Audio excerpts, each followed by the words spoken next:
नमस्कार दोस्तों, कैसे हैं आप सभी। मैं विष्णु कुमार आप सभी का अपने YouTube चैनल के इस वीडियो पर हार्दिक स्वागत करता हूं। दोस्तों, इस वीडियो के माध्यम से मैं आप लोगों को बिहार बोर्ड क्लास 10th के केमिस्ट्री वाले सब्जेक्ट से जुड़े हुए रासायनिक समीकरणों का संतुलितकरण करना सिखाऊंगा। आप सभी इस वीडियो के माध्यम से बहुत ही अच्छे तरीके से रासायनिक समीकरणों को संतुलित करना सीख पाइएगा।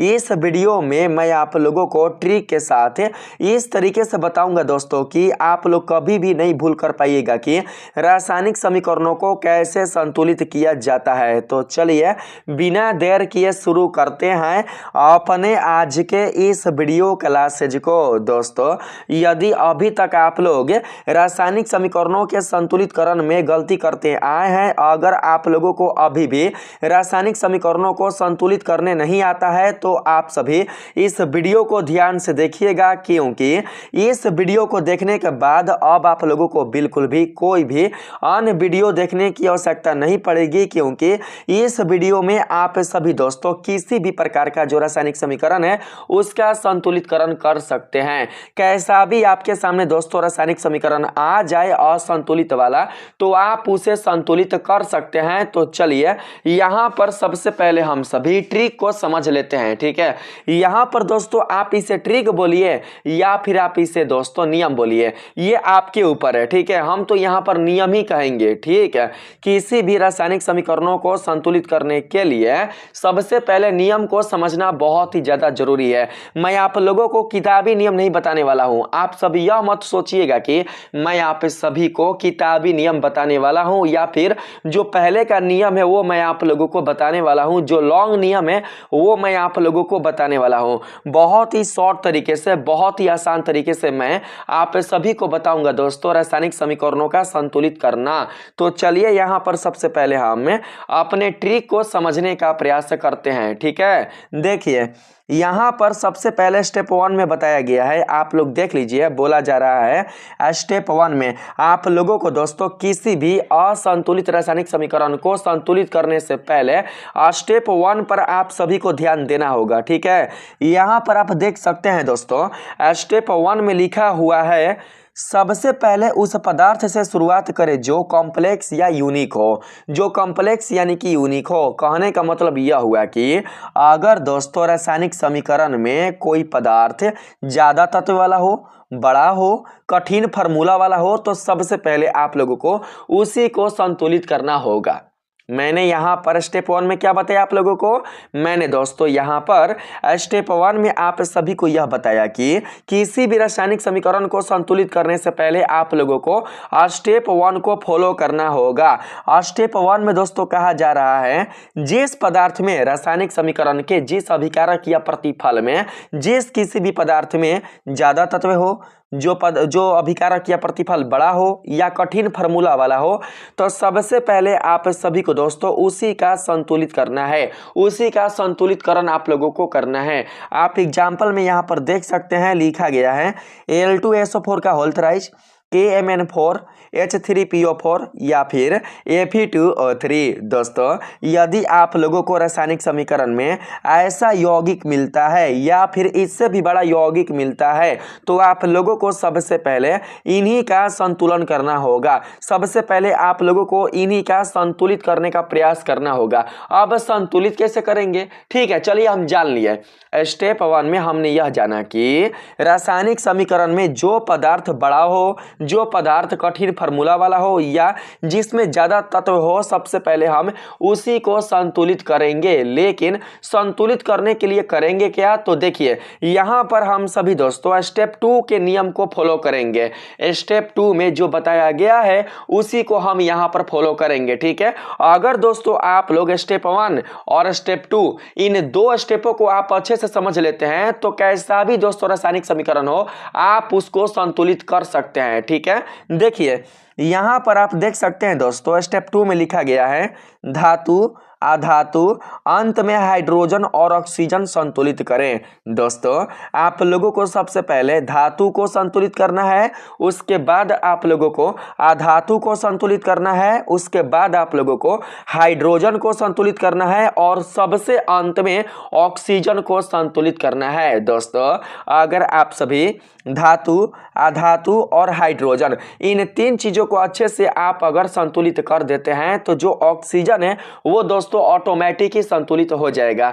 ऑक्सीजन को संतुलित करने के लिए आप लोगों को बिल्कुल भी अलग से कोई भी दिमाग लगाने की आवश्यकता नहीं पड़ेगी। आप लोगों को दोस्तों जो ऑक्सीजन का संतुलितकरण है वो ऑटोमेटिक ही मिल जाएगा। तो देखिए स्टेप 1 को फॉलो करने के बाद आप सभी को स्टेप 2 को फॉलो करना होगा, जिसमें बताया जा रहा है दोस्तों धातु के बाद आप लोगों को अधातु और उसके बाद हाइड्रोजन और सबसे अंत में ऑक्सीजन को संतुलित करना है। आप यहां पर देख सकते हैं लिखा गया है मेटल, नॉन मेटल, हाइड्रोजन और उसके बाद आखिरी में है ऑक्सीजन। ठीक है, अब देखिए हम कैसे पहचान करेंगे कि कौन धातु है और कौन अधातु है। तो दोस्तों इसके लिए आप लोगों को बिल्कुल भी टेंशन लेने की आवश्यकता नहीं है।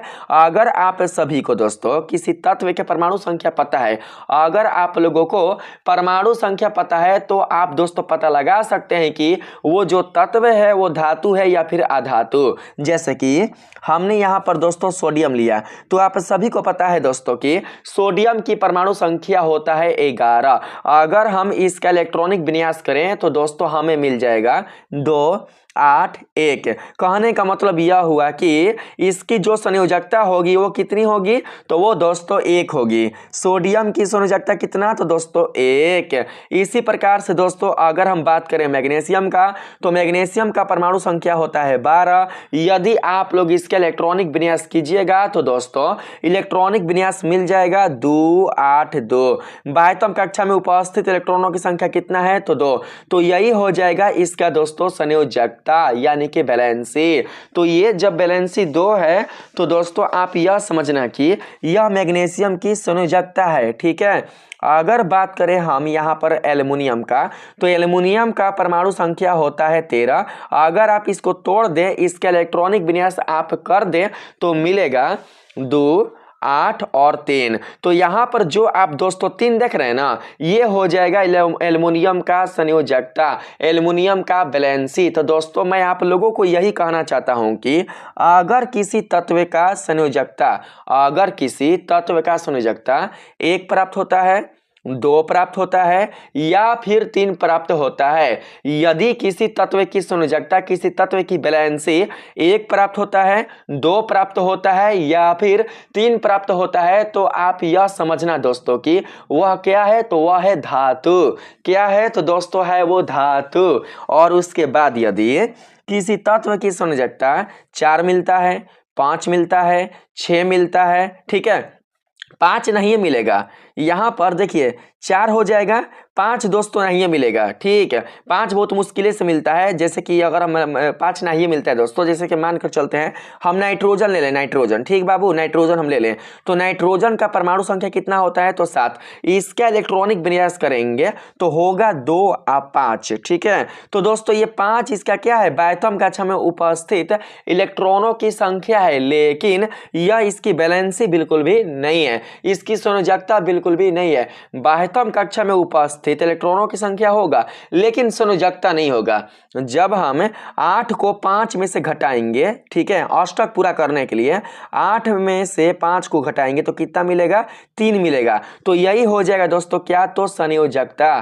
कहने का मतलब ये हुआ कि जब आप किसी तत्व के परमाणु संख्या का इलेक्ट्रॉनिक विन्यास कर रहे हैं और उसका अगर बाह्यतम कक्षा में परमाणु की संख्या, बाह्यतम कक्षा में इलेक्ट्रॉनों की संख्या यदि 1 मिलता है, 2 मिलता है या 3 मिलता है, तो हम उस तत्व को बोलेंगे धातु। लेकिन यदि 3 से ज्यादा मिलता है, 4 मिले, 5 मिले, 6 मिले, 7 मिले, 8 मिले, 8 मिलेगा तो बोलेंगे निष्क्रिय, 7 तक मिलेगा तो हम कहेंगे अधातु। दोस्तों आप इसको ऐसे भी पहचान सकते हैं, जो धातु होता है ना, धातु वो दोस्तों किसी यौगिक में पहले स्थान पर होता है। जैसे कि हम यहाँ पर लिखे कॉपर सल्फेट, हम यहाँ पर कॉपर सल्फेट को लिखें तो दोस्तों यहाँ पर सल्फेट अलग मूलक है और यहाँ पर कॉपर अलग मूलक है। तो कहने का मतलब यह हुआ कि जो कॉपर है ना, कॉपर यह हो जाएगा धातु और ये हो जाएगा दोस्तों अधातु। बिल्कुल भी आप लोगों को इलेक्ट्रॉनिक विन्यास या परमाणु संख्या या वैलेंस संयोजकता ये निकालने की कोई भी आप लोगों को आवश्यकता पड़ेगी ही नहीं।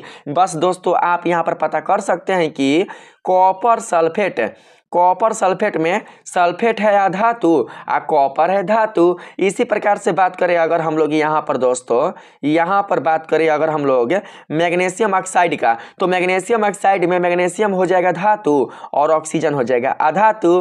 कभी भी दोस्तों धातु होगा किसी यौगिक में तो पहले स्थान पर ही होगा, उसके बाद ही दोस्तों अधातु होगा। आप इस तरीके से भी क्या कर सकते हैं, आप पहचान कर सकते हैं। हाँ, अगर कोई धातु अकेले आता है तो आप सभी दोस्तों क्या करना कि उसके परमाणु संख्या का इलेक्ट्रॉनिक विन्यास करके आप देख लेना कि उसके बाह्यतम कक्षा में उपस्थित इलेक्ट्रॉनों की संख्या 1 मिलता है, 2 मिलता है या फिर 3 मिलता है। अगर इन तीनों में से कोई भी एक मिलता है तो आप धातु समझना, अगर नहीं मिलता है तो आप अधातु समझना। ठीक है, चलिए मैंने ये सारा चीज आप लोगों को बता दिया। जैसे कि हम दोस्तों यहाँ पर ले लेते हैं सिलिकॉन। आप सभी को पता है कि सिलिकॉन की परमाणु संख्या होता है 14। तो दोस्तों जब हम इसका इलेक्ट्रॉनिक विन्यास करेंगे तो होगा 2,8,4 2 8 10 4 14। तो देख सकते हैं 3 से ज्यादा मिल रहा है। सिलिकॉन के इलेक्ट्रॉनिक विन्यास के बाह्यतम कक्षा में उपस्थित इलेक्ट्रॉनों की जो संख्या है दोस्तों वो 3 से ज्यादा है। तो हम यह कहेंगे कि सिलिकॉन हमारा क्या है, तो सिलिकॉन दोस्तों हमारा एक प्रकार का अधातु है। इस तरीके से आप क्या कर सकते हैं, पहचान कर सकते हैं। और भी ज्यादा आप लोगों को पहचान करना है तो इसके लिए आप सभी को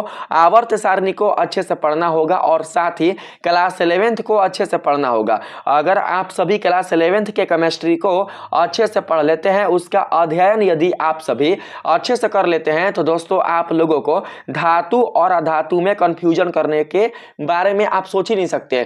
कंफ्यूजन आप लोगों को बिल्कुल भी होगा ही नहीं। ठीक है, तो चलिए अब मैं आप लोगों को स्टेप बाय स्टेप करके जो असंतुलित समीकरण है दोस्तों उसे संतुलित करके आप लोगों को बताता हूं। ठीक है, संतुलित करने का प्रयास मैं करता हूं और आप लोगों को सिखाता हूं। देखिए यहाँ पर दोस्तों हमारे पास पहला असंतुलित रासायनिक समीकरण आपके सामने आ चुका है।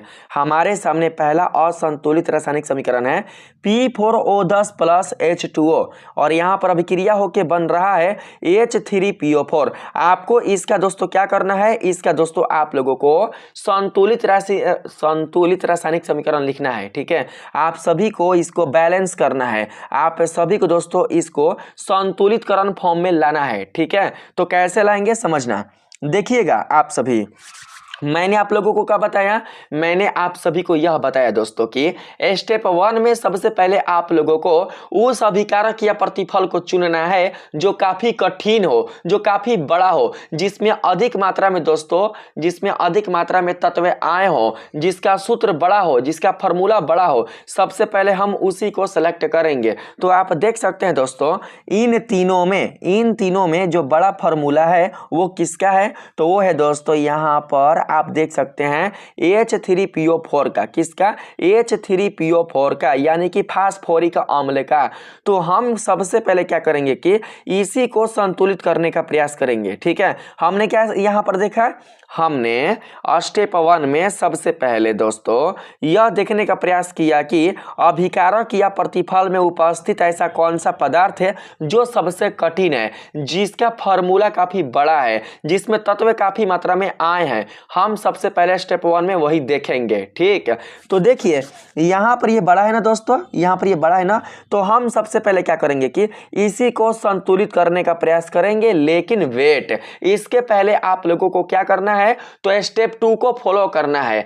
स्टेप 2 में मैंने आप लोगों को क्या सिखाया दोस्तों, मैंने आप लोगों को स्टेप 2 में सिखाया कि सबसे पहले आप लोगों को धातु का संतुलितकरण करना है, उसके बाद आप लोगों को अधातु को संतुलित करना है, उसके बाद आप लोगों को हाइड्रोजन का संतुलितकरण करना है, तब जाकर अंत में ऑक्सीजन को संतुलितकरण करना है। तो यहाँ पर देखिए तो कोई धातु है बाबू, देखो तो कोई धातु है। यहाँ पर देखिए, यहाँ पर फास्फोरस अधातु है, क्योंकि फास्फोरस का परमाणु संख्या होता है 15। अगर हम 15 का इलेक्ट्रॉनिक विन्यास करें तो हो जाएगा दोस्तों कितना, आप ही लोग बताइए। अरे उतना क्या करना है, देखिए आप इसको ऐसे कर सकते हैं, 15 है ना, तो 2 8 5, 2 8 10 5 15, तो 5 यानी कि 3 से ज्यादा है ना, 3 से अधिक तो है ना। तो दोस्तों हम कहेंगे कि यहाँ पर जो हमारा फास्फोरस है वो दोस्तों अधातु है। इस समीकरण में कोई भी धातु नहीं है, यहाँ पर फास्फोरस भी अधातु है और दोस्तों हाइड्रोजन और ऑक्सीजन इन दोनों को तो संतुलित करना ही है, ठीक है, ये तो साफ साफ नजर आ ही रहे हैं। तो इनकी बात अभी हम नहीं करेंगे, इनकी बात हम करेंगे दोस्तों धातु और अधातु को संतुलित करने के बाद, धातु और अधातु को संतुलित करने के बाद, ठीक है।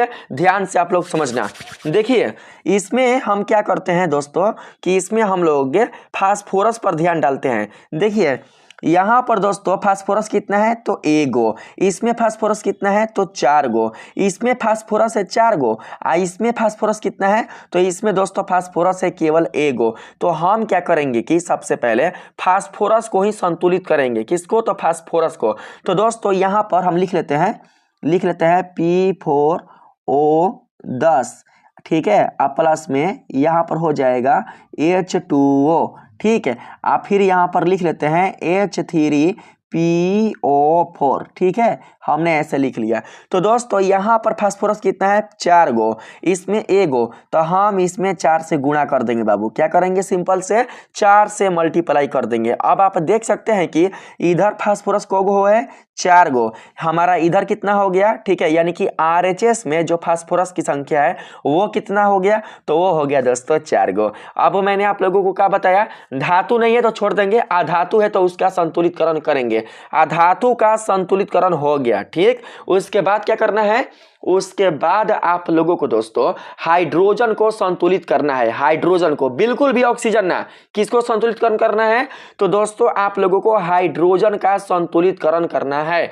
तो आप देख सकते हैं यहां पर हाइड्रोजन इसमें कितना है बाबू बताओ, इसमें जो हाइड्रोजन है वो कितना है, देखिए 4 यही 12 ना, इसमें हाइड्रोजन है दोस्तों 12 गो, इधर कितना है 12 गो, यहां पर हाइड्रोजन कितना है तो यहां पर जो हाइड्रोजन है वो दोस्तों केवल 2 गो है। तो हम क्या करेंगे कि इसको 12 बनाने का प्रयास करेंगे, 4 12 ना, तो यहां पर हम 6 से मल्टीप्लाई कर देंगे, कितना से तो 6 से मल्टीप्लाई कर देंगे, तो 6 दूनी के 12 और 4 12, 12 गो हाइड्रोजन इधर RHS में भी हो गया और 12 गो हाइड्रोजन इधर LHS पक्ष में भी हो गया। बात करें फास्फोरस का तो फास्फोरस 4 गो है इधर LHS में भी और RHS में भी जो फास्फोरस है वो दोस्तों 4 गो है, आप यहां पर देख सकते हैं। अब बात करते हैं ऑक्सीजन का, तो दोस्तों अगर हमारा रासायनिक समीकरण का संतुलितकरण सही है तो ऑक्सीजन को संतुलित करने की आप लोगों को बिल्कुल भी आवश्यकता नहीं पड़ेगी, जो ऑक्सीजन होगा वो ऑटोमेटिक ही संतुलित हो जाएगा, ठीक है।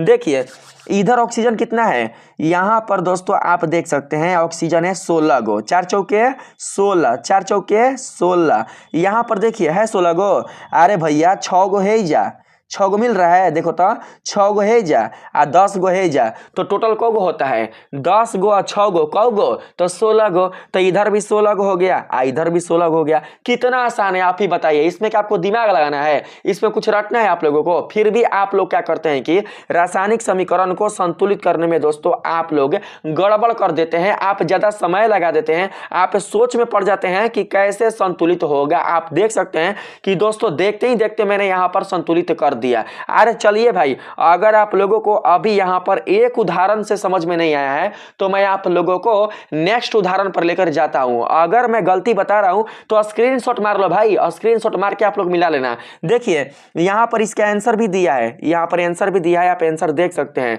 यहां पर आंसर भी दिया है। अगर आप सभी को PDF चाहिए तो मैं इस वीडियो के डिस्क्रिप्शन बॉक्स में दे दूंगा, आप लोग दोस्तों वीडियो के डिस्क्रिप्शन बॉक्स में जाकर PDF पर क्लिक करके आप लोग दोस्तों क्या करना कि PDF को प्राप्त कर लीजिएगा, हमारे पास मैसेज कीजिएगा, हम आपके पास सेंड कर देंगे, ठीक है। चलिए यहां पर फटाफट आते हैं यहां पर हम लोग नेक्स्ट समीकरण पर, ठीक है बाबू। देखिए यहां पर हम लोग पहला स्टेप फॉलो करेंगे भैया। पहले स्टेप में मैंने क्या बताया, पहले स्टेप में हमें देखना है सबसे बड़ा पदार्थ, ठीक है, ऐसा पदार्थ जिसका अणु सूत्र काफी बड़ा हो। हम लोग सबसे पहले रासायनिक समीकरण में उस पदार्थ पर गौर करेंगे जिसका अणु सूत्र बड़ा हो, जिसका फार्मूला बड़ा हो, जिसमें अधिक मात्रा में तत्व आए हुए हो, हम उसी पर विचार करेंगे। तो दोस्तों आप देख सकते हैं कि इन सभी पदार्थों में, ठीक है, अभिकारक और प्रतिफल में उपस्थित इन सभी पदार्थों में दोस्तों जो ग्लूकोज वाला अणु सूत्र है ना, जो आप ये वाला जो देख रहे हैं, ये वाला,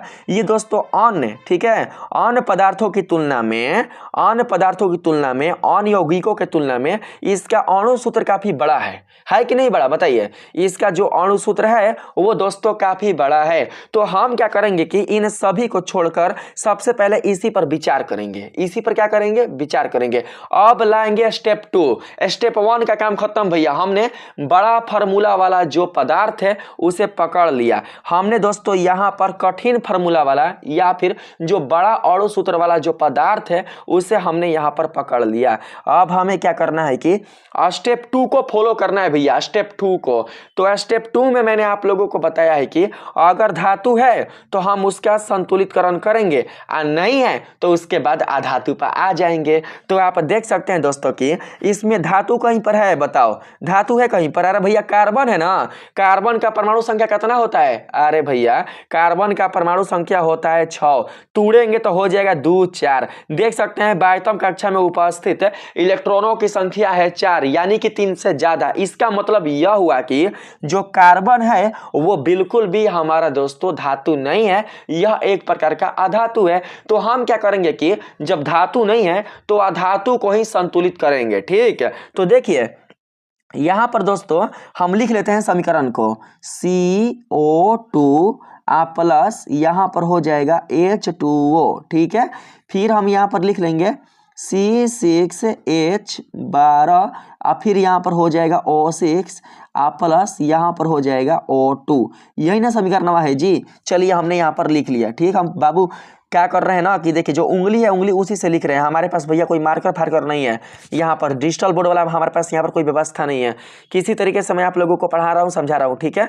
चलिए देखिए यहाँ पर हम देखते हैं कि कार्बन को है भाई, कार्बन देखो को है, कार्बन 6 गो है। कितना है? 6 गो। इधर कार्बन को है, इधर जो कार्बन है वो दोस्तों केवल 1 गो है भैया। RHS में कार्बन है 6 गो, LHS में कार्बन है 1 गो। तो हम क्या करते हैं कि हम 6 गो कर देते हैं। तो सिंपल से यहाँ पर 6 से क्या करेंगे? गुणा करेंगे। क्या करेंगे? 6 से गुना करेंगे। यहाँ पर कार्बन है 6 गो, तो हम क्या करेंगे कि 6 गो कार्बन कर देंगे, ठीक है। चलिए देखिए दोस्तों RHS में भी कार्बन 6 गो और LHS में भी कार्बन को गो हो गया, तो दोस्तों 6 गो हो गया।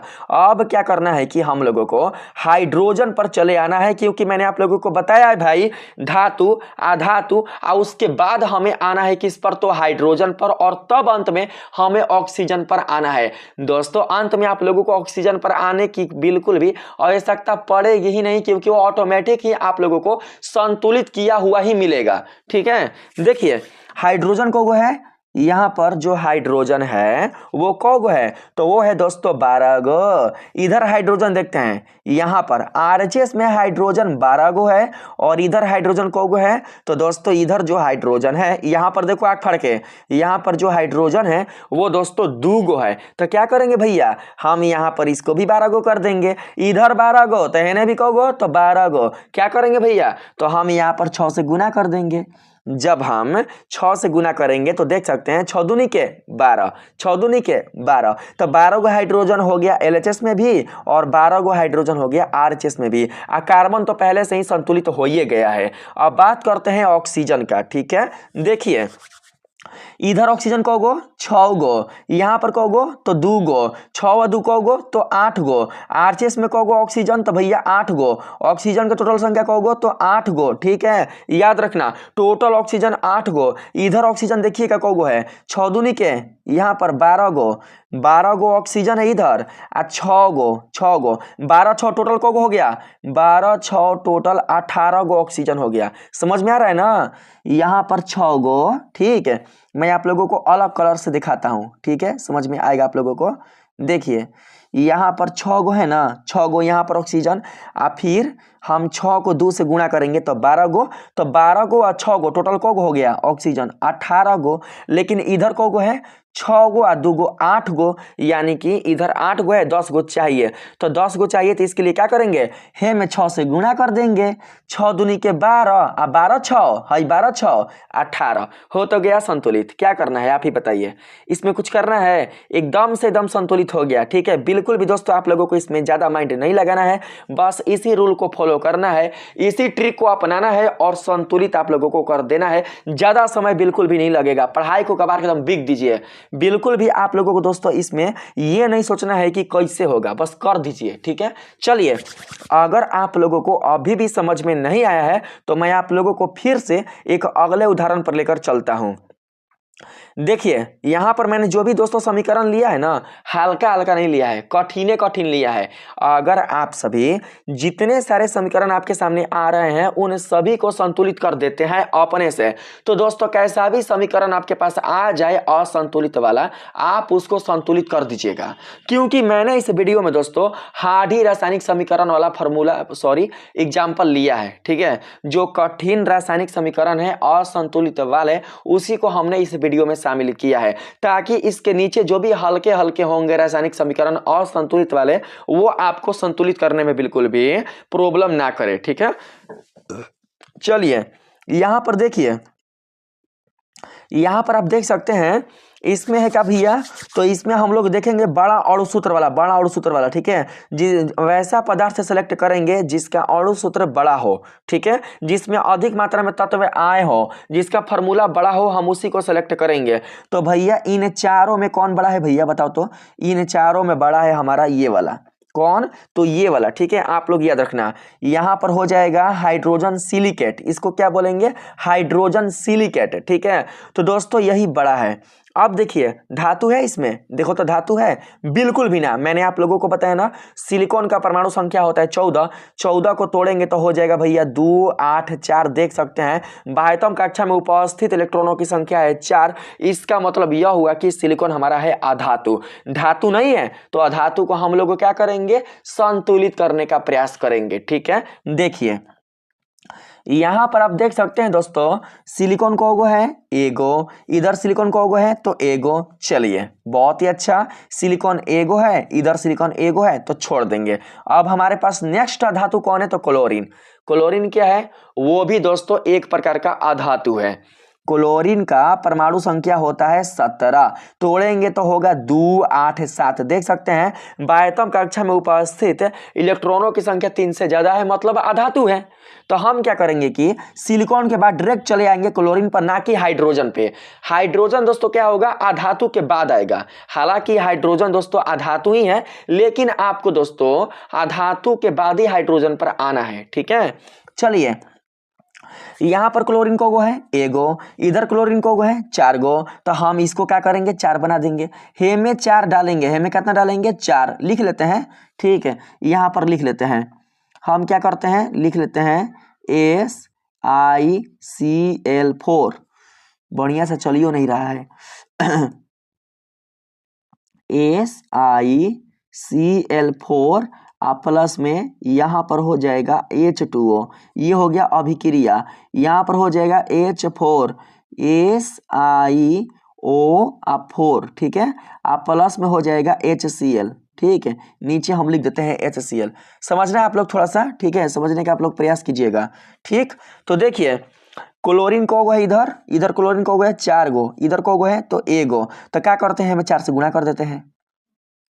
बस क्लोरीन भैया है ना 4 गो, तो हेनहू हम क्या कर दिए 4 गो क्लोरीन कर दिए। ठीक है, अब आते हैं हाइड्रोजन पर, अब आते हैं हाइड्रोजन पर। देखो इधर हाइड्रोजन को है 4 गो है जा, एगो है जा, एगो नहीं, एक सेकेंड, यहाँ पर 4 गो हो गया ना, यहाँ पर 4 गो, देखो ध्यान से आप लोग, यहाँ पर मैं आप लोगों को अलग कलर से बताता हूँ, समझना।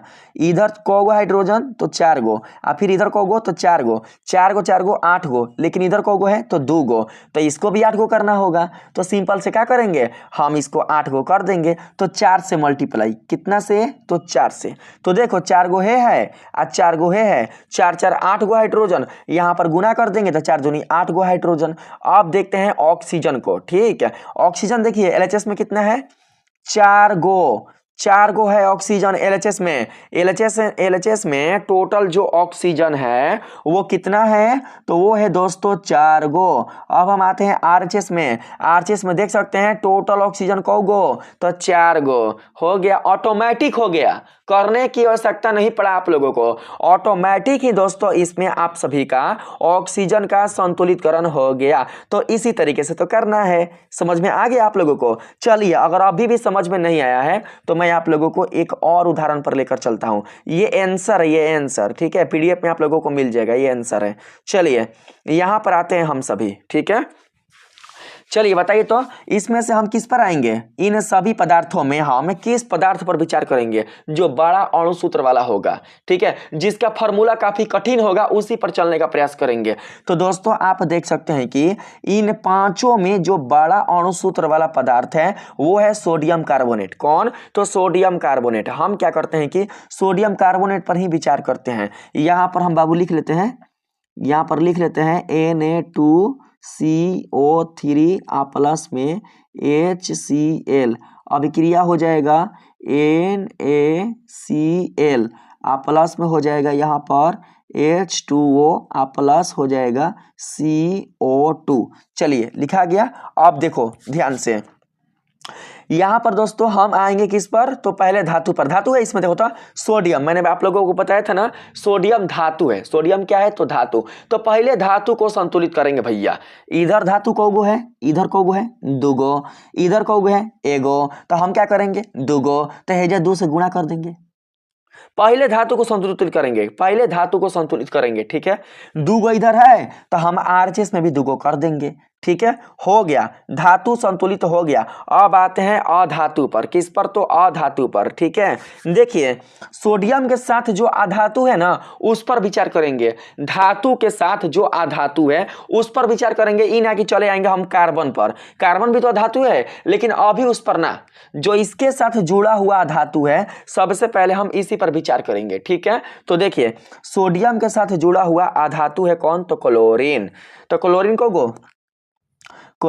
है, तो दुगो है ना, दुगो देख सकते हैं। इधर क्लोरीन कौगो है तो क्लोरीन है एगो।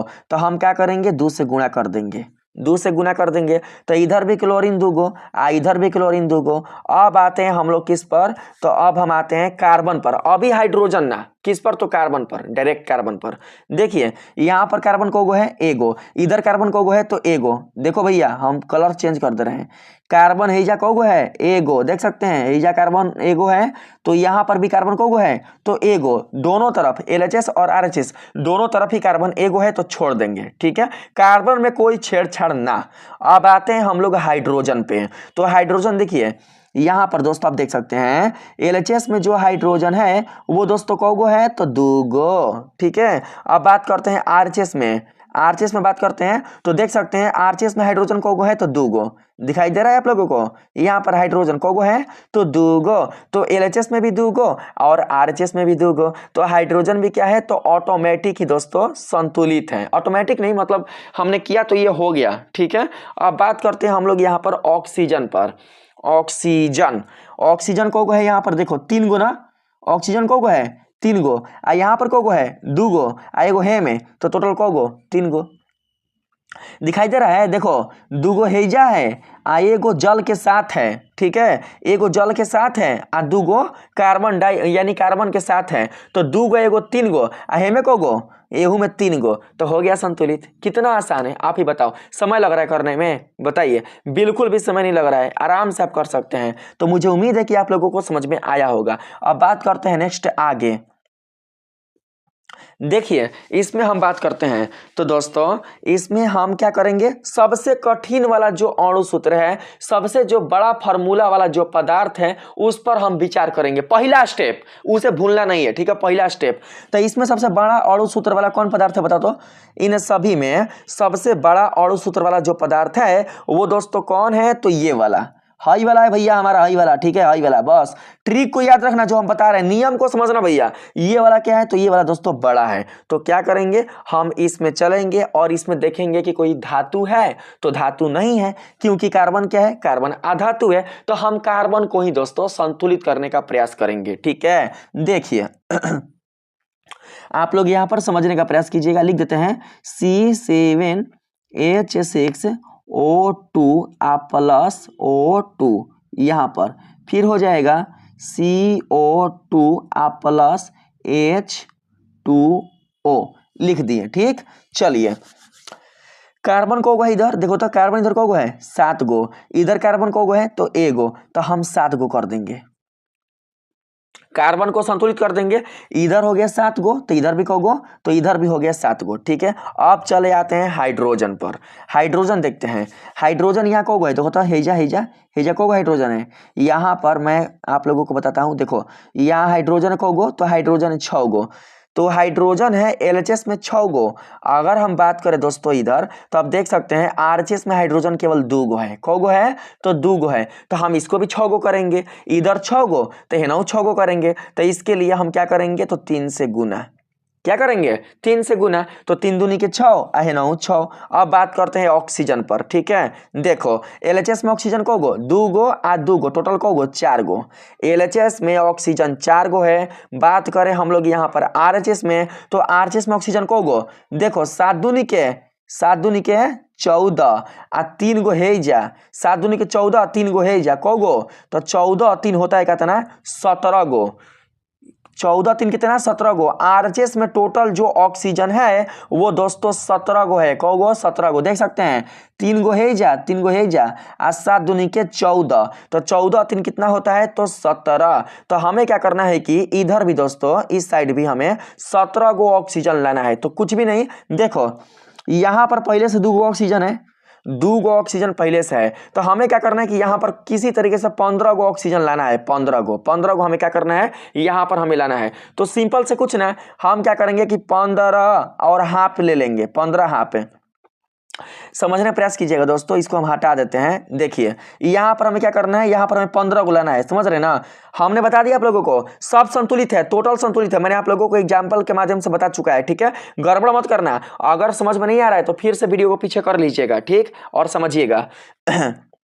देखिए यहाँ पर समझने का प्रयास कीजिएगा दोस्तों, ऑक्सीजन है ना ऑक्सीजन, तो ऑक्सीजन को हम क्या करेंगे 15 गो बनाएंगे, आ 2 गो तो हाईवे किया है, 15 2 को गो 17 गो, क्योंकि यहाँ पर ऑलरेडी RHS में कौ गो ऑक्सीजन, RHS में टोटल दोस्तों ऑक्सीजन है कौ गो, तो 17 गो बनाना है। तो सिंपल से कुछ ना, अगर हेजा 15 गो आ हेजा 2 गो में हाईवे किया है, 15 2 गो कितना हो जाता है, तो हमारा दोस्तों 17 गो हो जाता है। तो 15 गो हमें करना है, तो सिंपल से कुछ नहीं, यहाँ पर क्या करना है दोस्तों कि हमें यहाँ पर 15 हमें डालना है, इसमें इसके ऑक्सीजन के साथ है, ऑक्सीजन के साथ हमें 15 को डालना है, लेकिन 15 के साथ हमें वो भी संख्या डालना है जिससे 2 खत्म हो जाए, जिससे 2 क्या हो जाए, खत्म हो जाए। तो कुछ ना 15 पूर्णांक 1/2, 15 पूर्णांक 1/2, अगर 15 पूर्णांक 1/2 को 2 से गुना करोगे तो 2 2 कट के कितना हो जाएगा 15, कितना हो जाएगा 15। तो सिंपल से दोस्तों आप समझ पा रहे हैं कि हेजा हो गया 15 गो, अरे हे में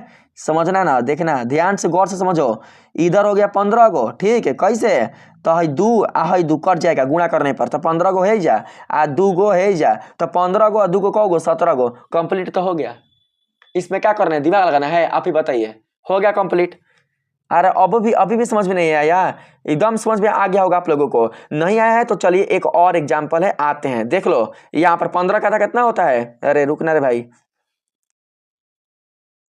एक सेकंड रुक जाइए।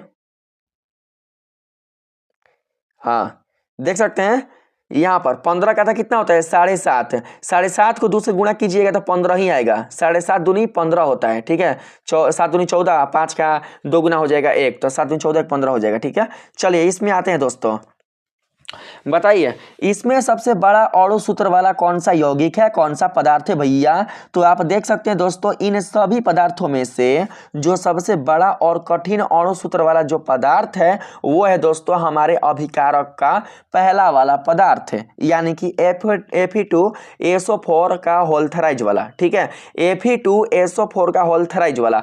तो क्या करेंगे मालिक, हम सिंपल से क्या करेंगे कि धातु पर विचार करेंगे, धातु पर। ठीक है, यहाँ पर ऑटेगा जी Fe2 लिखने में बन ही नहीं रहा है दोस्तों, हम क्या करें, अगर हम ऐसे करके लिखेंगे तो आप लोग समझ जाना, ठीक है। ऐसे करके लिखेंगे तो आप लोग जान जाइएगा, ठीक है। आप लोग समझ जाना। देखिए यहाँ पर आयरन को है, आयरन आयरन है 2 गो, आयरन को है 2 गो, इधर आयरन को है, इधर आयरन 1 गो है, तो सिंपल से 2 गो यहाँ पर लगा देंगे। यहाँ आयरन 2 गो है तो यहाँ पर हमने आयरन 2 गो लगा दिया। आयरन का संतुलितकरण हो चुका, धातु का संतुलन हो गया, ठीक है। धातु अपने संतुलित अवस्था में आ गया। अब बात करते हैं हम लोग यहाँ पर दोस्तों किसका, तो हम लोग अधातु का। अरे एक और धातु है, हाइयो धातु है, पोटेशियम क्या है, धातु है, धातु। तो इसको भी संतुलित करेंगे। यहाँ पर को है 2 गो, आरएचएस में जो धातु है पोटेशियम वाला वो है 2 गो, तो यहाँ पर हम 2 से गुणा करेंगे। यहाँ पर क्या करेंगे, हेजा यहाँ पर 2 से गुणा करेंगे, ठीक है। समझना किसके साथ है, रुको लिख देते हैं 2KOH, ऐसे हम यहाँ पर 2 से गुणा कर दिए, ठीक है। और यहाँ पर Fe2SO4 का होल थराइज, समझ लेना आप लोग, ठीक है। चलिए नहीं रहा है बिल्कुल भी। यहाँ पर लिख देते हैं K2SO4 और फिर प्लस में हो जाएगा FeOH का होल थराइज। चलिए हमने यहाँ पर लिख लिया, ठीक है। सब दिखाई दे रहा है आप लोगों को।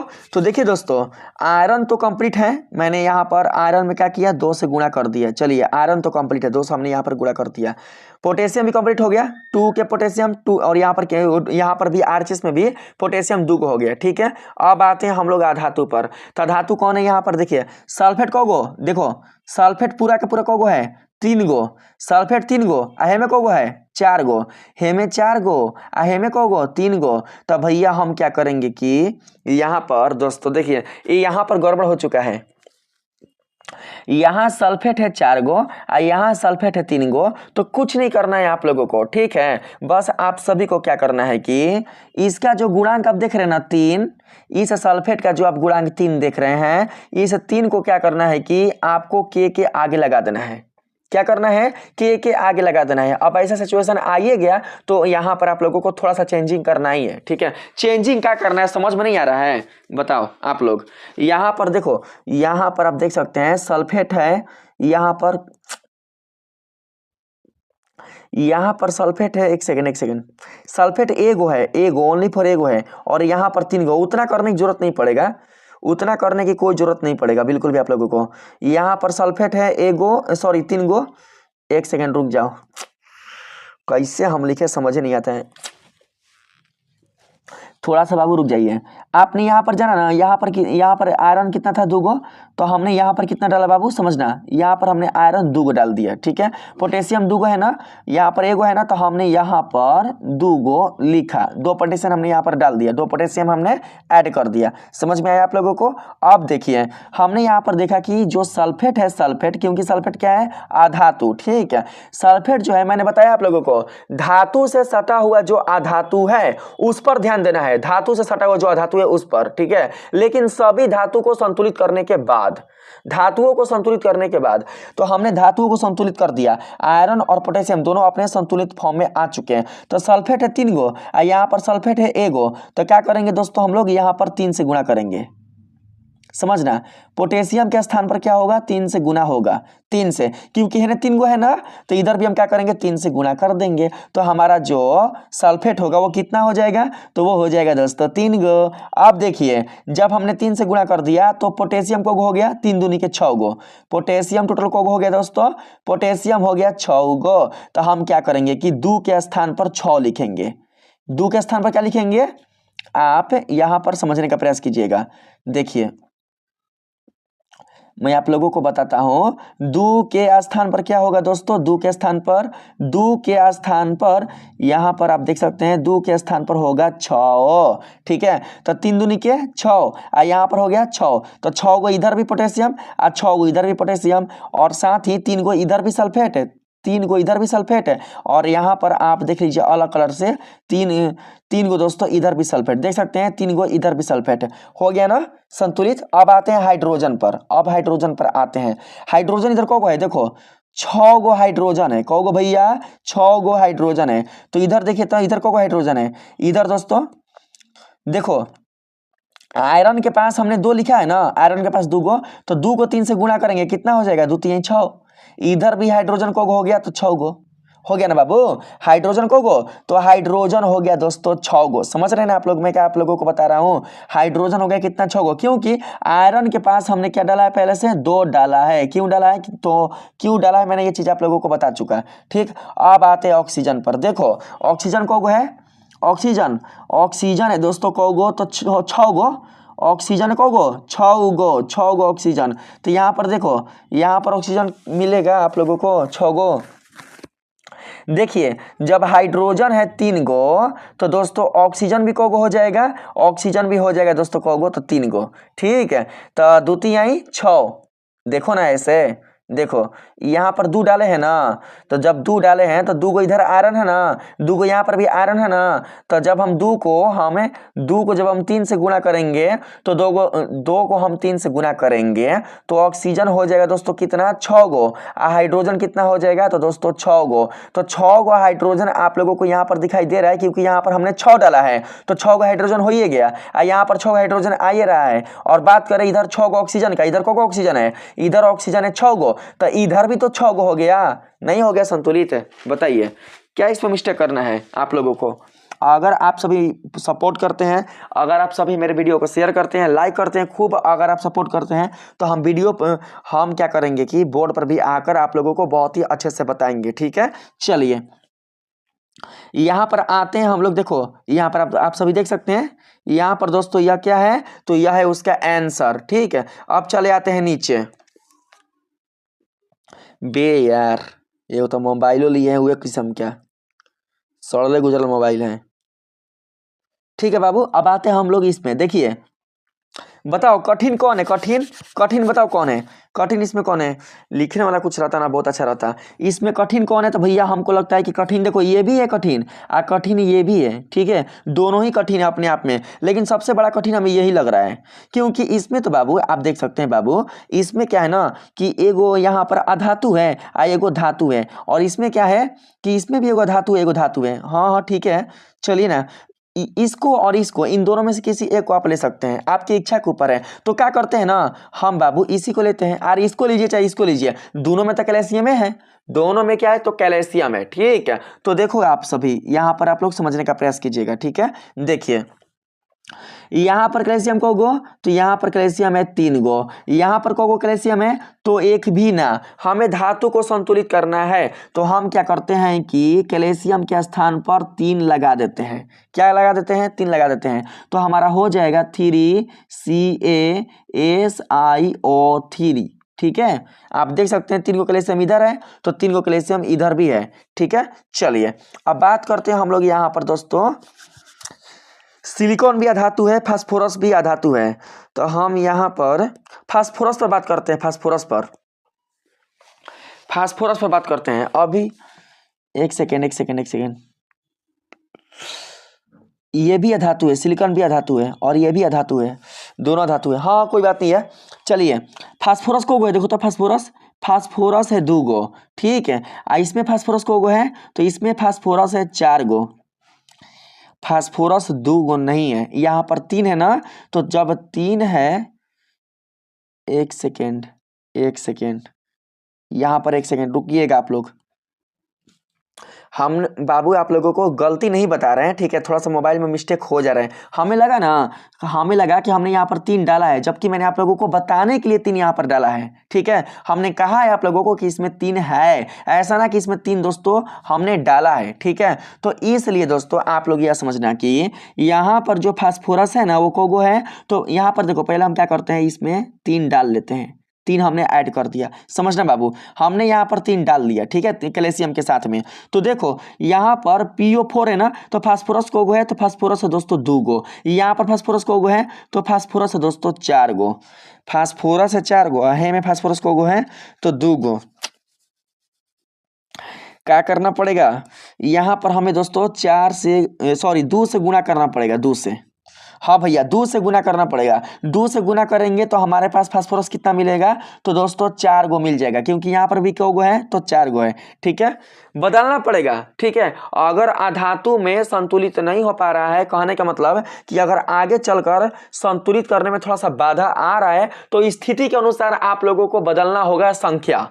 स्थिति के अनुसार आप लोगों को संख्या को चेंज करना ही होगा। ठीक है, तो देखिए पहले हमने यहाँ पर कोई संख्या नहीं लिखा था, लेकिन अब हमने यहाँ पर 2 डाल दिया। क्यों डाल दिया? क्योंकि यहाँ पर फास्फोरस 4 गो है, तो यहाँ पर हमारा भी जो फास्फोरस को मिल गया, तो दोस्तों 4 गो मिल गया। लेकिन कैल्शियम को हो गया, तो कैल्शियम दोस्तों द्वितीय 6 गो हो गया, तो हम यहाँ पर 6 लिखेंगे।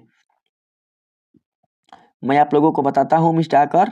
ठीक है, यहाँ पर जो कैल्शियम आएगा वो कितना आएगा, तो दोस्तों यहाँ पर कैल्शियम आ जाएगा 6 गो। तो देखिए यहाँ पर भी 6 गो और यहाँ पर भी दोस्तों कितना है, यहाँ पर भी 6 गो कैल्शियम हो गया। ठीक है, फास्फोरस कंप्लीट हो ही गया। अभी ऑक्सीजन ना, ऑक्सीजन अभी बिल्कुल भी ना। अब आते हैं सिलिकॉन पर। सिलिकॉन देखो को है, यहाँ पर सिलिकॉन देखो बाबू, सिलिकॉन को है 6 गो।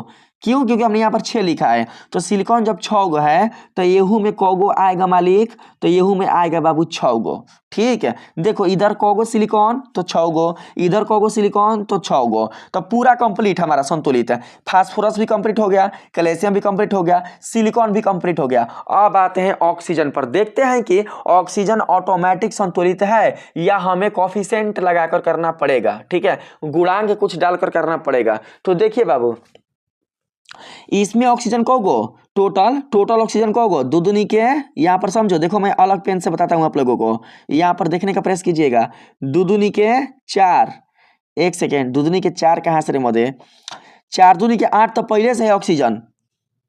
एक सेकंड रुक जाइए, मैं आप लोगों को बताता हूँ। देखो हाई, देखो बाबू, देखो PO4 है ना, PO4 का होल्ट वाइज है ना, तो यहाँ पर ऑक्सीजन को है 4 गो, तो 4 को 2 से गुणा करेंगे तो ऑक्सीजन हो जाएगा टोटल कितना, तो 8 गो। अब पहले से कितना है यहाँ पर 2 गो, तो इसका मतलब ये हुआ बाबू कि हमारे पास जो हाइड्रोजन है उसकी संख्या जो है वो कितनी है, हाइड्रोजन, एक सेकेंड, हमारे पास जो ऑक्सीजन है, ठीक है, ऑक्सीजन की जो संख्या वो कितनी है, तो 16 गो। ठीक है, 4 दूनी के 8 और 2 यहाँ पर 8 दूनी के 16, टोटल जो ऑक्सीजन की संख्या आ गई वो आ गई 16 गो। ठीक है, और 2 गो यहाँ पर है बाबू,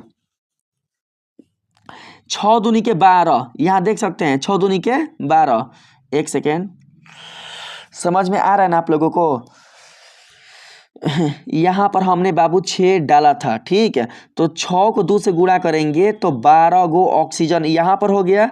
ठीक है, अब यहाँ पर हमने क्या डाला था बाबू, यहाँ पर हमने डाला था 4, यहाँ पर 4 डाला था, तो 4 दूनी के 8 है, 4 दूनी के 8। एक सेकेंड, कहीं हमें मिस्टेक तो नहीं ना हो रहा है करने में, यहाँ पर कहीं मिस्टेक तो नहीं हो रहा है, कहीं दिक्कत तो नहीं ना ऑक्सीजन में करने में। 4 दूनी का 32 को होगा। यहाँ पर देखो, यहाँ पर 4 दूनी के 8 है यार, चौके 32 को, टोटल को होगा 32 को, तो 32 से 12 कितना होगा, 32 से 12 हो जाएगा दोस्तों यहाँ पर 44 को, 3 1 4 आ 2 2 4, इधर टोटल 44 गो ऑक्सीजन है जी, टोटल 44 गो ऑक्सीजन इधर है। अब यहाँ पर देखते हैं, यहाँ पर ऑक्सीजन को है तो 10 गो, इधर ऑक्सीजन 10 गो है। कैल्शियम सिलिकॉन ऑक्साइड है, इसमें हमने कैल्शियम कितना डाला था, यहाँ पर हमने कैल्शियम कितना डाला था, तो देखिए यहाँ पर शायद 12, तो 12 36 है, 36 10 46 आ रहा है। नो नो नो, हम कहीं पर गलती कर रहे हैं बाबू, हम कहीं पर गलती कर रहे हैं। ठीक है, यहाँ पर 4 नहीं होगा, 2 होगा। ठीक है, क्योंकि यहाँ पर P4 है ना बाबू, देखिए बार बार हट जा रहा है ना जी, आपको ये कि इसको करना नहीं आ रहा है, हट जा रहा है तो कैसे हम करें, आप ही बताओ। 2 यहाँ पर 2 रहेगा ना, 2 देखो यहाँ पर हमने गलत डाला है, इसमें 2 रहेगा, 2 रहेगा तब है ना, यहाँ पर पहले से 2 गो फास्फोरस है, तो 2 दूनी के यहाँ पर 4 गो फास्फोरस होगा, आप ही बताओ, तो यहाँ पर 2 गो। ठीक है, तो 2 दूनी के 4 और 4 दूनी के कितना हो जाएगा, 2 दूनी के 4, 4 दूनी के नहीं, 4 चौके 16, ऑक्सीजन टोटल 16 गो। और फिर यहाँ पर कितना है, यहाँ पर हमने कितना डाला था, सिलिकॉन ऑक्साइड, यहाँ हो गया है द्वितीय 6, तो इसमें 6, तो इसमें हमने 6 डाला था, 6 यहाँ पर 6 डाला था, तो 6 दूनी के 12, 6 दूनी के 12, तो जोड़िए 6 दू 8 आ 1 1 2, टोटल हो गया 28 गो ऑक्सीजन। बोर्ड रहता था कबार के बिक देते कबे हम, बोर्ड रहता था, इतना मिस्टेक होता थोड़ी ना, बोर्ड रहता था, क्या समझे। अब यहाँ पर बात करते हैं, देखिए यहाँ पर तो हमने कुछ नहीं डाला, तो सिंपल से को गो ऑक्सीजन, तो 10 गो, समझना। इसमें हमने कुछ नहीं डाला है, तो यहाँ पर टोटल 10 गो ऑक्सीजन। अब देखो यहाँ पर क्या करेंगे, 6 तरीके 18, 6 तरीके 18, तो 18 10 28 गुना भइल, बताओ। अरे भैया यहाँ पर मैंने आप लोगों को पहले ही समझा दिया था, लेकिन फिर भी अगर किसी बच्चे को समझ में नहीं आया है तो मैं फिर से आप लोगों को समझा दिया, तो समझ में आ गया ना कैसे संतुलित करना है आप लोगों को। ठीक है, आधातु को उसी को लेना है जो धातु के साथ है। आप लोगों को आधातु को दोस्तों संतुलित उसी को करना है जो धातु के साथ है। ठीक है, समझना बात को। देखो आप लोग समझिएगा, धातु जहां जहां धातु दिखाई देगा सबसे पहले आप लोगों को उसका संतुलितकरण करना है। यहाँ पर धातु है ना, और कहीं पर भी धातु नहीं है ना, तो छोड़ दीजिए। धातु जहां जहां होगा उसको सबसे पहले आप लोगों को संतुलित करना है। अधातु के साथ जो बाबू होगा, अधातु धातु से जुड़ा हुआ जो अधातु होगा उसको आपको सबसे पहले संतुलित करना है। ही ना कि धातु के साथ है अधातु और आप चलाइए डायरेक्ट सिलिकॉन पर, तो ऐसे गलती हो जाएगा। ठीक है, ऐसे काम नहीं करना है, जो नियम मैं बता रहा हूं उसी नियम से आप लोग फॉलो करना। ठीक है, चलिए अब हम आ जाते हैं इस पर, अगले नंबर पर आ जाते हैं। तो देख सकते हैं, अरे हॉट है यार, रिक्शा लगा जाने कहाँ से आ जाता है बार बार रे। देखिए यहाँ पर है, यहाँ पर कैसे करेंगे, देखो इसमें सबसे बड़ा अणु सूत्र किसका है, तो है एकरे है, देख सकते हैं, हाँ ये बड़ा अणु सूत्र है, यही बड़ा पदार्थ है बाबू, है ना, बड़ा पदार्थ है। तो देखो तो यहाँ पर क्या करते हैं हम, देखिए ClO4 को है क्लोरेट, इसको क्लोरेट बोलते हैं बाबू, क्या बोलते हैं, क्लोरेट, क्लोरेट बोलते हैं, क्लोरेट। क्लोरेट को है यहाँ पर 4 गो, यहाँ पर क्लोरेट को है 3 गो। तो यहाँ पर जानते हैं, छोड़िए ना, सबसे पहले धातु हमको देखना है ना। इसमें धातु कौन है, तो पोटेशियम है, पोटेशियम। तो पोटेशियम इधर कौगो है, एगो, इधर पोटेशियम कौगो है, दूगो, देख सकते हैं बाबू। पोटेशियम पोटेशियम दोनों को ऐड करेंगे तो के टोटल कौगो, तो दूगो, हे में कौगो, तो एगो, तो हेजा 2 से गुणा करेंगे। समझ में आ रहा है ना, 2 से गुणा, तो जब हम 2 से गुणा कर दिए तो पोटेशियम 2 गो हो गया, आ क्लोरीन को गो, तो क्लोरीन भी हो गया 2 गो, इधर क्लोरीन को गो है, तो क्लोरीन एगो आ क्लोरीन एगो, तो 2 गो क्लोरीन भी हो गया, 2 गो क्लोरीन भी, आ इधर भी 2 गो क्लोरीन हो गया, और पोटेशियम हो ही गया। ठीक है, अब बात करते हैं ऑक्सीजन का। तो दोस्तों आप यहाँ पर देख सकते हैं ऑक्सीजन को गो है 2 तिहाई 6, 2 तिहाई 6, टोटल ऑक्सीजन है 6 गो। और यहाँ पर दोस्तों हमने कुछ लगाया है, इसमें हमने कुछ भी नहीं लगाया है ना, यहाँ पर जो ऑक्सीजन है वो 4 गो है, कितना, तो 4 गो है। तो हम ऐसा क्या करें जिससे कि दोस्तों हमारा ऑक्सीजन हो जाए कितना, तो 6 गो। ठीक है, इधर जो ऑक्सीजन है वो है 6 गो। ठीक है, आप लोग समझने का प्रयास कीजिएगा, लेकिन इधर को गो है, तो इधर दोस्तों है 4 गो। तो हमें क्या करना है, या तो ऑक्सीजन को 4 करना है या तो ऑक्सीजन को 6 करना है। तो ऐसी स्थिति में क्या करना पड़ेगा आप ही बताइए।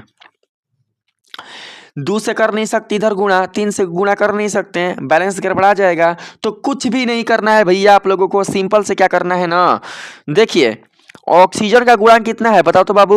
ऑक्सीजन का जो गुणांक है वो है 3 एलएचएस में, आरएचएस में ऑक्सीजन का जो गुणांक है वो है दोस्तों कितना, तो 4। तो कुछ नहीं करना है आप लोगों को, आरएचएस वाला जो ऑक्सीजन का गुणांक है उसको भेज देना है एलएचएस में, और एलएचएस वाला ऑक्सीजन का जो गुणांक है उसको भेज देना है किस में, तो आरएचएस में। ठीक है, तो देखिए क्या करेंगे हम लोग, यहाँ पर लगा देंगे 4, क्या करेंगे 4 लगा देंगे, और यहाँ पर लगा देंगे 3। अब देखो 4 तिहाई 12 गो ऑक्सीजन, 3 चौके 12 गो ऑक्सीजन, ऑक्सीजन दोनों तरफ क्या हो गया, बराबर। अब बात करते हैं पोटेशियम का। तो देखिए पोटेशियम को गो इधर, इधर पोटेशियम को गो हो गया तो 4 गो, और यहाँ पर पोटेशियम को गो तो 4 गो। देखो कैसे 3 गो हेजा है, देखो 3 गो है आ एगो है यहाँ पर को दिखाई दे रहा है ना, तो 3 गो एगो को गो 4 गो कैल्शियम, और यहाँ पर है क्लोरीन, क्लोरीन को गो है, क्लोरीन है को गो, तो भैया 4 गो, रुको अलग पेन से दिखा रहे हैं, देखो क्लोरीन को गो है तो 4 गो, क्लोरीनवा 4 गो है, तो इधर भी को गो हो जाएगा क्लोरीन, बताओ। देखो बाबू 3 गो क्लोरीन इधर आइए गो इधर, तो टोटल को गो 4 गो। नहीं समझ में आ रहा है, देखो हमने जब इधर गुणा किया किससे, 3 से, इधर गुणा किया किससे, तो बाबू 4 से, यहाँ पर 3 नहीं होगा जी, यहाँ पर होगा 4 और यहाँ पर होगा 3। ठीक है, तो देखिए 3 कहने का मतलब पोटेशियम भी 3, क्लोरीन भी 3 और ऑक्सीजन को गो 12 गो। यहाँ पर पोटेशियम को गो 4 गो, क्लोरीन को गो 4 गो और ऑक्सीजन को गो तब 12 गो। ठीक है, पोटेशियम 4 गो, तो देखो यहाँ पर 3 गो पोटेशियम ही है ना, 3 गो आ एगो है एगो है, तो 3 गो एगो को गो टोटल 4 गो। ठीक है, फिर देखो फिर क्लोरीन को गो है, क्लोरीन को गो है तो 3 गो आ यहाँ पर को गो है तो एगो, तो कितना हो गया 4 गो।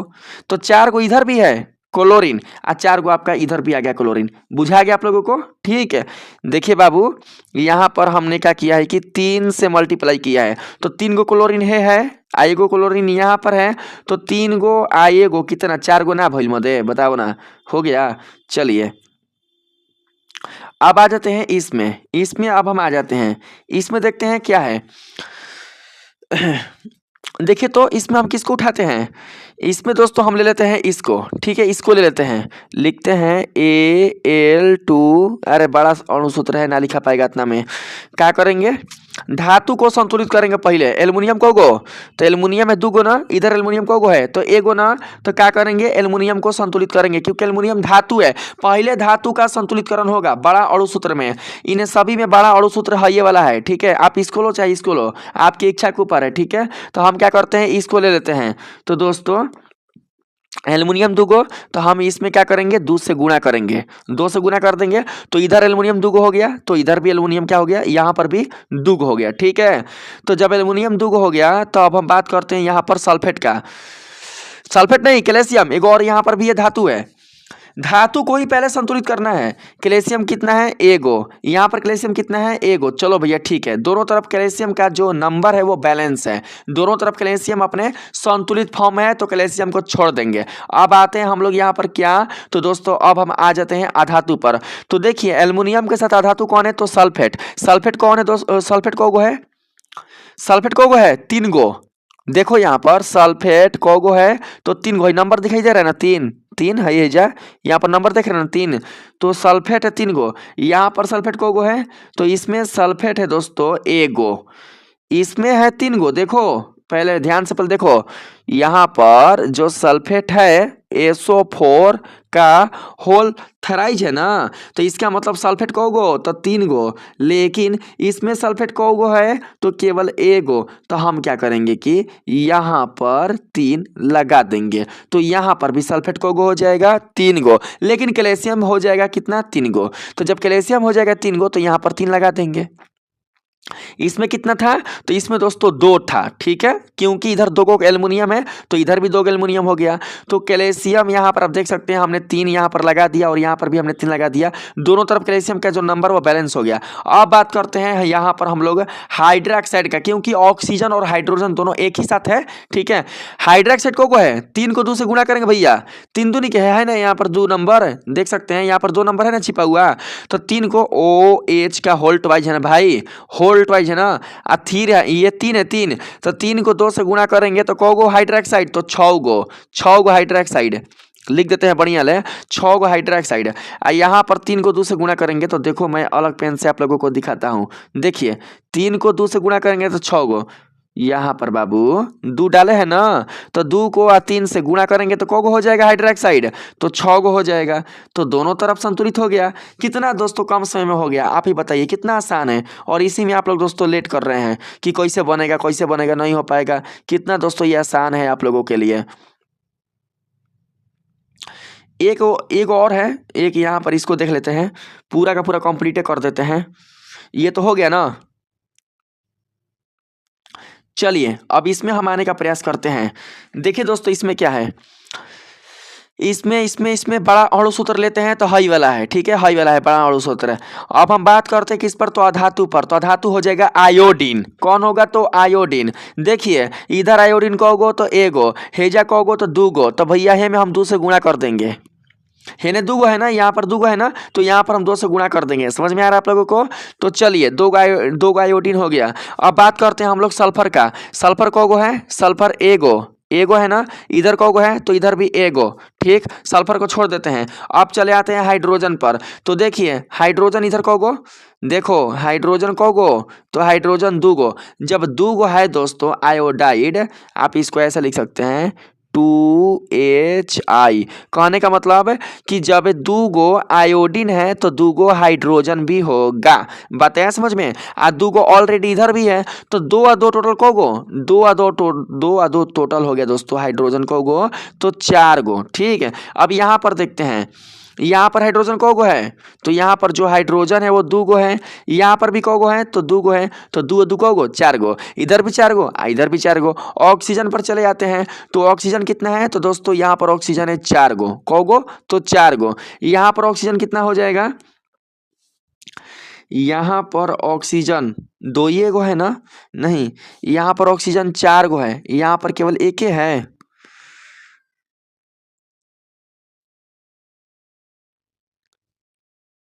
बार बार हटाना दे रहे हैं, इसीलिए मिस्टेक हो जा रहा है। एक सेकेंड आप लोग दोस्तों हमको थोड़ा सा समय दीजिए। ठीक है, दो यहाँ पर लगा देंगे। ठीक है, तो हाइड्रोजन हो गया दूगो, यहाँ पर भी हाइड्रोजन हो गया दूगो, तो दो दो टोटल हो गया, दो दो टोटल हो गया कितना, तो 4 गो हाइड्रोजन। अब हम बात करते हैं सल्फर का। तो सल्फर में देखते हैं कि सल्फर इधर एगो है, तो यहाँ पर भी सल्फर एगो है। ठीक, यहाँ पर आयोडीन दूगो है, तो आयोडीन दूगो हो चुका। अब हम बात करते हैं यहाँ पर दोस्तों, हाइड्रोजन तो पूरा कंप्लीट है, दो आ दो 4, यहाँ पर हो जाएगा कितना, यहाँ पर दो दो 4 गो हाइड्रोजन। ठीक है, ऑक्सीजन की बात करते हैं, ऑक्सीजन का, ऑक्सीजन है 4 गो, यहाँ पर ऑक्सीजन है 4 गो। जब ऑक्सीजन है 4 गो, तो इधर को ऑक्सीजन है, इधर तो केवल एक के ना है जी, यहाँ पर केवल ऑक्सीजन एक के है, तो हमको 4 करना पड़ेगा, ऑक्सीजन 4 करना पड़ेगा जी, ऑक्सीजन 4 करना पड़ेगा। तो सिंपल से क्या करेंगे, ये 4 लगा देंगे और का। ठीक है, यहाँ पर 4 लगा देंगे तो हाइड्रोजन को हो जाएगा, हाइड्रोजन हो जाएगा को गो, तो हाइड्रोजन हो जाएगा दोस्तों 8 गो। समझ में आ रहा है आप लोगों को? हाइड्रोजन 4 दूनी के 8, हाइड्रोजन 8 गो, तो हेजा 2 के स्थान पर, दुआ के स्थान पर क्या हो जाएगा, दुआ के स्थान पर दोस्तों हो जाएगा यहाँ पर 4। अरे यार, 4 दूनी के 8 गो हाइड्रोजन, 8 गो हाइड्रोजन, 4 दूनी के 8 गो हाइड्रोजन। तो यहाँ पर हम 8 से गुणा करेंगे, 8 से गुणा करेंगे। एक सेकेंड, यहाँ पर होगा 8 से गुना होगा। ठीक है, ऑक्सीजन 4 को है ना, तो इसमें हमने 4 से गुना किया, तो 4 से जब हमने गुना किया तो हाइड्रोजन कितना हो गया दोस्तों, तो हाइड्रोजन हो गया 4 दूनी के 8 है, और यहाँ पर हम क्या करेंगे, हाइड्रोजन को 8 से गुना कर देंगे, तो हाइड्रोजन हो जाएगा 8। दूगो तो पहले से है, दूगो तो पहले से है। ठीक है, इसमें कोई छेड़छाड़ नहीं करेंगे। अब देखिए यहाँ पर है आयोडीन को गो, तो 8 गो, आयोडीन को हो गया 8 गो, तो हेकरा में 4 घुसेड़ देंगे, 4 डाल देंगे, तो आयोडीन को हो गया 8 गो। इसी तरीके से संतुलित आप लोगों को करना है, जितना हल्का समझ रहे हैं ना उतना है ना। ठीक है, बीच में अगर हम मिस्टेक कर रहे हैं तो दोस्तों हमारा छोटा स्क्रीन है और साथ में लिखने वाला कलम भी नहीं है, इसलिए थोड़ा सा मिस्टेक हो जा रहा है, याद मेरे माइंड में नहीं रह पा रहा है, इसी वजह से। ठीक है, मुझे उम्मीद है कि आप लोगों को समझ में आ रहा होगा। ठीक है, चलिए आप यहाँ पर आंसर को देख सकते हैं, देखिए है ना। अरे यार कुभाक रे हम का रे, आप देख सकते हैं आंसर को, यहाँ पर देख सकते हैं 4 दूनी के 8, पूरा का पूरा ये आंसर क्या है, सही है, आप इसमें देख सकते हैं। चलिए अब हम बात करते हैं इसमें, ये लास्ट है दोस्तों, ये वाला लास्ट है, बस बस बस बस ये वाला देख लीजिए आप लोग, ये वाला देख लीजिए। आते हैं फटाफट इसमें, देखो हम लोग और सूत्र लेंगे बड़ा का। ठीक है, तो देख सकते हैं हाई वाला हो जाएगा बड़ा, ये वाला C4H10 वाला भैया हो जाएगा, C4H10 वाला, तो C4H10 आ प्लस हो जाएगा ऑक्सीजन, आ फिर यहाँ पर हो जाएगा CO2, आ प्लस में हो जाएगा H2O। देखिए कार्बन को गो है तो 4 गो, इधर कार्बन को गो है इधर तो ए गो, तो इसमें हम क्या करेंगे 4 लगा देंगे। ठीक है, 4 गो कार्बन हो गया RHS में भी, और 4 गो कार्बन हो गया दोस्तों LHS में भी। ठीक है, अब चले आते हैं हाइड्रोजन पर। यहाँ पर हाइड्रोजन टोटल को गो है दोस्तों, देख सकते हैं 10 गो, इधर को गो हाइड्रोजन है, देखो तो इधर हाइड्रोजन है को गो, तो केवल 2 गो, केवल 2 गो हाइड्रोजन है 2 गो, तो हम क्या करेंगे 10 गो बनाएंगे, तो 5 से गुणा कर देंगे, तो 5 दूनी के 10 गो हाइड्रोजन, और यहाँ पर भी कहोगे तो 10 गो हाइड्रोजन। अब आते हैं ऑक्सीजन पर, लास्ट में ऑक्सीजन पर आएंगे, लास्ट में ऑक्सीजन पर आएंगे। तो देखो बाबू 4 दूनी के 8, देखो देखो मैं अलग पेन से आप लोगों को दिखाता हूँ। देखो 4 दूनी के 8, 8 गो होता है ना। तो यहाँ पर आरचेस में टोटल है कहोगो, देखो आरचेस में आप लोगों को 8 गो ऑक्सीजन मिल गया, और फिर यहाँ पर 5 गो मिल गया, 5 गो यहाँ पर, तो यहाँ 8 5 टोटल कहोगो तो 13 गो। आरचेस में टोटल जो ऑक्सीजन है वो दोस्तों कौ गो है, तो 13 गो है। तो हमें क्या करना होगा, इधर भी 13 गो करना होगा, इधर भी 13 गो। तो सिंपल से क्या करना है, 13/2 भैया हमार, दू दू कट जाई तो 13 गो नहीं आ जाएगा, आप ही बताइए। सिंपल से 13/2 से हम क्या करेंगे, मल्टीप्लाई। समझ में आ गया आप लोगों को। सिंपल से कुछ भी नहीं करना है आप लोगों को, C4H10 प्लस 13/2 O2, और यहाँ पर अभी क्रिया हो जाएगा CO2, कार्बन इधर 4 गो है तो हमें 4 से गुणा कर देंगे, प्लस में H2O। ठीक है, यहाँ पर हाइड्रोजन 10 गो है तो 5 से गुणा कर देंगे, तो 5 दूनी के 10, तो 5 गो इधर 5 गो हो जाएगा ऑक्सीजन, और यहाँ पर 4 गो हो जाएगा, 4 दूनी के 8 गो हो जाएगा ऑक्सीजन, 8 + 13। तो हम क्या करेंगे, 13/2 से गुणा कर देंगे, दू दू कट जाएगा तो 13 गो ऑक्सीजन यहाँ पर आ जाएगा, तो हो गया संतुलित। ठीक है, आप यहाँ पर देख सकते हैं दोस्तों 13.5 यहाँ पर लिखा हुआ है, आंसर भी आप मिला सकते हैं। तो जितना हो सकता है उतना मैंने आप लोगों को इस वीडियो के माध्यम से अच्छे तरीके से समझाने का प्रयास किया है, ताकि आप लोग कभी भी रासायनिक समीकरणों को संतुलित करने में मिस्टेक ना कर सके। याद रखिएगा स्टेप, याद कीजिए आप लोग, याद रखिएगा स्टेप 1 में सबसे पहले आप लोगों को रासायनिक समीकरण में आने वाले कठिन पदार्थ का चयन करना है। उसके बाद आप लोगों को धातु को संतुलित करना है, धातु को, ठीक है, जितने भी धातु होंगे, जितने भी धातु, सभी धातु को संतुलित करना है। उसके बाद आप लोगों को धातु के बाद आप लोगों को अधातु को सेलेक्ट करना है। अधातु आप लोगों को वही लेना है जो अधातु धातु के साथ जुड़ा हुआ है, ठीक है। जो अलग से अधातु है, अकेला जो अधातु है उसे नहीं लेना है। धातु के साथ जुड़े हुए अधातु को आप लोगों को संतुलित करना है। फिर उसके बाद आप लोगों को हाइड्रोजन को संतुलित करना है, तब जाके ऑक्सीजन को कंप्लीट हो जाएगा, ठीक है। तो इस वीडियो में मैंने आप लोगों को बहुत ही अच्छे तरीके से बताने और समझाने का प्रयास किया है। वीडियो अच्छा लगा है तो वीडियो को लाइक करिएगा। चैनल को यदि आपने अभी तक बिल्कुल भी सब्सक्राइब नहीं किया है तो जरूर से आप लोग सब्सक्राइब कर लीजिएगा। मिलते हैं फिर से एक नए वीडियो के साथ, तब तक के लिए आप सभी को दिल से धन्यवाद।